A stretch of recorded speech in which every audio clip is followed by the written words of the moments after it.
How to fix Steam games not launching. If you want more videos like this, click that subscribe button and that bell icon on so you'll be updated if there are uploads in this channel. So there are a few solutions that I have for you if a game is not launching. So if this game is not launching, just click on it, right click on properties, go to local files and verify integrity of game files. So if you click this, there will be a process of checking if there are files that are not in working, or there are files that are defective. So that should fix your problem.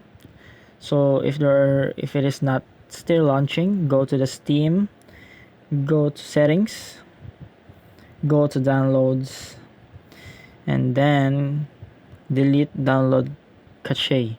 So if we delete download cache, so there will be no more problems in launching your games.